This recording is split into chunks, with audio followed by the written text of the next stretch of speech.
रात के ठीक 12 बजे थे। गांव के बाहर खड़ी पुरानी हवेली के सामने राघव खड़ा था। लोग कहते थे कि उस हवेली में जो भी रात बिताता है सुबह जिंदा नहीं निकलता, लेकिन राघव को इन बातों पर विश्वास नहीं था। वो अपने दोस्तों से शर्त जीतने के लिए उस हवेली में जाने आया था। हवा तेज चल रही थी और हवेली का जंग लगा दरवाज़ा धीरे धीरे चर्र की आवाज़ के साथ खुल गया। अंदर घुप अंधेरा था। राघव ने मोबाइल की टॉर्च जलाई और धीरे धीरे अंदर कदम रखा।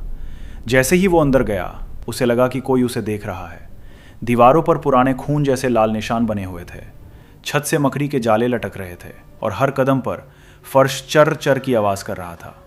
अचानक ऊपर की मंजिल से किसी के रोने की आवाज़ आई। राघव का दिल तेज़ धड़कने लगा, लेकिन जिज्ञासा के कारण वो सीढ़ियों की ओर बढ़ गया। सीढ़ियाँ बहुत पुरानी थीं। हर कदम पर ऐसा लग रहा था जैसे वे अभी टूट जाएंगी। जैसे ही राघव ऊपर पहुंचा, उसे एक बंद कमरा दिखाई दिया। कमरे के दरवाजे के नीचे से लाल रंग का तरल बह रहा था। राघव ने डरते डरते दरवाज़ा खोला। कमरे के अंदर जो था उसे देखकर उसकी सांस रुक गई। कमरे की दीवारों पर हर जगह खून के हाथों के निशान थे और कमरे के बीच में एक पुरानी कुर्सी रखी थी। कुर्सी अपने आप धीरे धीरे हिल रही थी। राघव ने पीछे मुड़कर देखा, लेकिन वहाँ कोई नहीं था। अचानक कमरे का दरवाज़ा धड़ाम से बंद हो गया। राघव घबरा गया।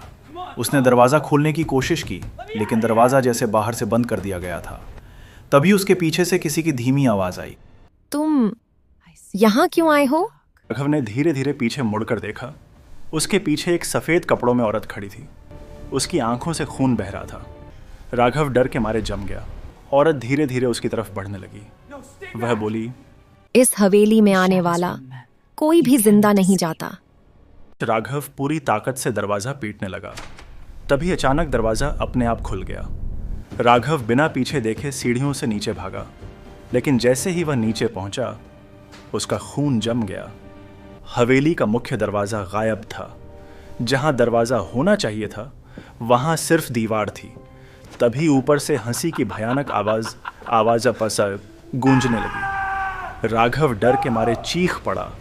अचानक उसकी टॉर्च बंद हो गई। चारों तरफ घना अंधेरा छा गया। फिर उसे अपने कंधे पर किसी का ठंडा हाथ महसूस हुआ। एक फुसफुसाहट उसके कान में आई। अब तुम भी यहीं रहोगे? अगली सुबह गांव के लोग हवेली के पास से गुजरे। उन्हें हवेली के बाहर राघव का मोबाइल पड़ा मिला, लेकिन राघव कहीं नहीं मिला। आज भी लोग कहते हैं कि आधी रात को उस हवेली से एक लड़के की चीख सुनाई देती है और हवेली की खिड़की में एक नई परछाई दिखाई देती है। शायद वह राघव की है।